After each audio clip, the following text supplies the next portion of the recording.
keluar dari ruang sidang akan kemudian memberikan stigma negatif, itu yang dihindari. Kalau dibilang dulu tuh juga salah orang tua, ya saya memang menerima. Karena memang, dulu ini masih di bawah umur dan dia memang tanggung jawabnya orang tua ya kan.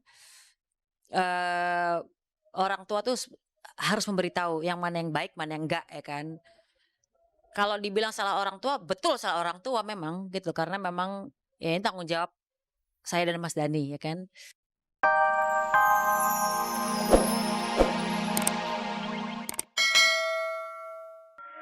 Udah nggak menuntut masalah apa-apa gitu kan.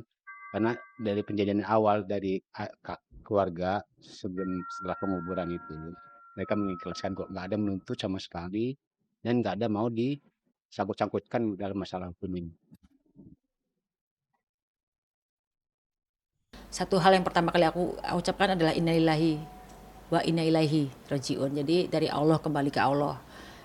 Aku cuma bilang, ya Allah, aku pasrah atas apa yang terjadi sekarang, tolong dikuatkan aku. Terlahir sebagai bungsu dari 3 bersaudara pada 23 Agustus tahun 2000 dari pasangan musisi ngetop dan piawai membuat hits Ahmad Dhani dan Maya Estianti, Aki J memang sedikit berbeda dengan dua kakaknya Al dan El.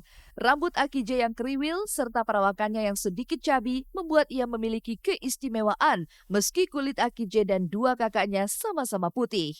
Sadar memiliki 3 jagoan bertampang manis dan keren, serta mewarisi bakat bermusik, Ahmad Dhani pun langsung menyulap mereka sebagai musisi cilik dengan nama The Laki-Laki.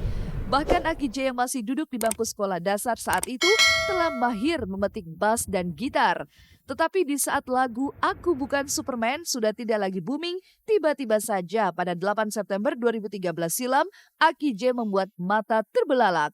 Ia dikaitkan pada kecelakaan maut yang menelan 7 korban nyawa sekaligus. Ketika kejadian itu, aku sebagai ibu, waktu aku dengar kabar dulu kecelakaan tuh, satu hal yang pertama kali aku ucapkan adalah innalillahi wa inna ilaihi rajiun. Jadi dari Allah kembali ke Allah.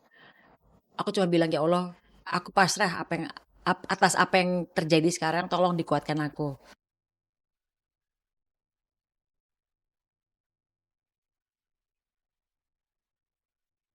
Aki J yang saat kecelakaan baru saja mengantar pulang kekasihnya itu mengalami luka serius di bagian kaki, dada, dan tangan. Bahkan beberapa kali ia harus menjalani operasi. Belum sembuh dengan semua luka di tubuhnya, Aki J pun dituntut pertanggungjawabannya di hadapan pihak penyidik. Sebuah resiko yang tentunya tidak pernah ia pikirkan. Walaupun Aki J memiliki ayah dan bunda yang senantiasa akan melindunginya, namun dampak dari kecelakaan tersebut, Aki J sempat mengalami ketakutan saat melihat dan berada di keramaian.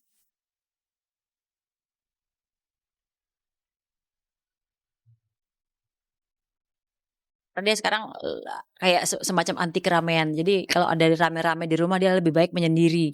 Dia memilih untuk di kamar menyendiri karena dia agak sedikit terganggu gitu loh kalau ada orang rame-rame gitu. Karena dia bilang, aku ingat waktu kecelakaan banyak rame-rame tuh, dia ingat itu. Lama-lama juga udah mulai kebiasa ya. Lama-lama udah mulai kebiasa. Lama-lama kuat juga lama-lama. Awal-awal sih memang agak takut ya. Waktu dia di pertama kali tahap 2 di kejaksaan, dia juga mau nangis katanya waktu dia. Saya sering menceritakan kepada Dul aja tentang kisah Nabi Yusuf yang dulu juga di penjara kan, ya kan, ya udah nggak apa-apa dulu, kamu ibaratkan aja kamu Nabi Yusuf lah, nanti masuk penjara ya itu bagian dari jalan cerita hidup. Kalau secara mental sih ya kan udah kita besarkan kan ya, secara mental kita sebagai orang tua sih sebenarnya bisa saja bilang kalau mentalnya dulu tidak kuat ya, tapi kan kita sebagai warga negara yang baik ya, kita tetap harus menguatkan mental dulu supaya persidangan ini tetap terjadi.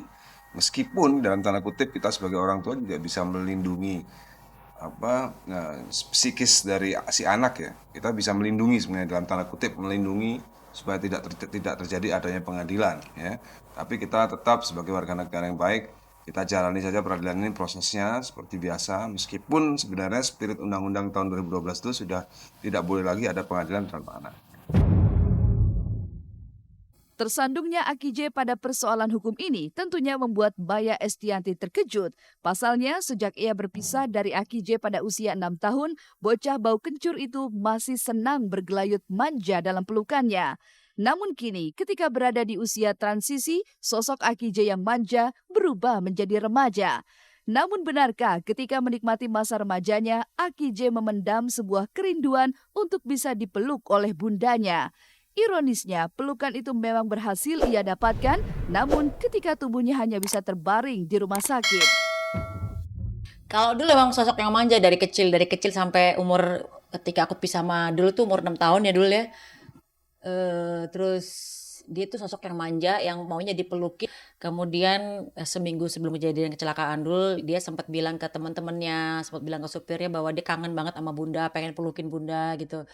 Dan tapi memang doanya dia itu terkabul walaupun dalam kejadian yang menurut mungkin adalah ujian yang berat. Tapi termasuk hikmahnya adalah ternyata dia mendapatkan pelukan itu. Mau nggak mau kan aku pelukin tiap hari gitu loh. Dan ya itu yang dia dapat gitu. Tapi yang nggak kuat adalah ketika ngelihat kondisinya dulu tuh yang patah lah, yang remuk lah, yang tangannya coek ya kan. Terus kemudian dia sempat blank pingsan, sempat kritis sudah mau mencapai darahnya, tensinya udah mulai turun ngedrop itu, aku di situ nangis. Sosok kekanak-kanakan Aki J memang belum hilang dari dirinya. Bahkan kemunculannya saat sidang perdananya kemarin, menurut kacamata psikologi, bahwa sosok Aki J yang anak-anak memang sangat jelas terlihat. Tangannya yang selalu memegang kerah bajunya dianggapnya sebagai sebuah isyarat atas apa yang tengah ia rasakan. Kita ngelihat begitu turun dari mobil, Aki J tuh sempat memegang baju seperti mengcover ya, seperti tangannya dipegang di bajunya dan itu adalah satu informasi dari bawah sadarnya untuk menunjukkan bahwa dia butuh perlindungan. Artinya Aki J di sini merasa tidak nyaman. Kenapa? Dan itu hal yang wajar kalau menurut saya sebagai secara psikologis ya. Karena itu semua blitz, semua foto, semua katakanlah pers mengejar dirinya kan dengan kondisi saat ini di mana dia merasa, dan itu kita juga harus ingat itu anak di usia 13 tahun yang menghadapi situasi kondisi seperti ini. Dan saya ngelihat untuk seorang anak usia 13 tahun dia sanggup berdiri aja seperti itu udah bagus banget ya. Ya, tidak nyamannya kan diakibatkan oleh berbagai macam latar belakang kan. Apakah latar belakangnya misalnya secara emosi ya. Seseorang tuh bisa berubah secara emosi misalnya apakah karena kekhawatirannya, atau apakah karena kejaran wartawannya, apakah karena semua se-Indonesia ingin mengetahui dirinya, apakah kondisi emosi ini akan mempengaruhi mentalnya. Aku lebih penting kepada dulunya untuk mempersiapkan mental bagaimana dia dampak psikologis yang dia terima kan nggak mudah juga. Tersangkutnya Aki J pada persoalan hukum ini memang memiliki dampak bagi pertumbuhannya. Sebagai remaja, Aki J harus mengorbankan masa remajanya karena sibuk menjalani proses persidangan. Lantas, bagaimana pemerhati anak melihat perkembangan jiwa Aki J? Benarkah Aki J membutuhkan dekapan dari kedua orang tuanya? Dan bagaimana pula pakar hukum melihat hukuman yang akan Aki J jalani ke depannya? Apapun yang harus dihadapi oleh Aki J, karena memang faktanya bahwa ada proses hukum yang harus dilalui, maka sebenarnya kedua orang tuanya itu patut ya, saya menghimbau patut untuk mendampingi agar anak ini siap berhadapan dengan hukum karena dakwaan-dakwaan atau sangkaan-sangkaan yang sudah disusun oleh jaksa penuntut umum dalam proses pemeriksaan di peradilan. Kaitannya dengan dia anak di bawah umur gitu ya, yang masa depannya panjang, tentunya isu-isu yang tidak mengenakan yang kemudian keluar dari ruang sidang akan kemudian memberikan stigma negatif, itu yang dihindari. Kalau dibilang dulu tuh juga salah orang tua ya saya memang menerima karena memang dulu ini masih di bawah umur dan dia memang tanggung jawabnya orang tua ya kan. Orang tua tuh harus memberitahu yang mana yang baik mana yang enggak ya kan. Kalau dibilang salah orang tua, betul salah orang tua memang gitu karena memang ya ini tanggung jawab saya dan Mas Dani ya kan.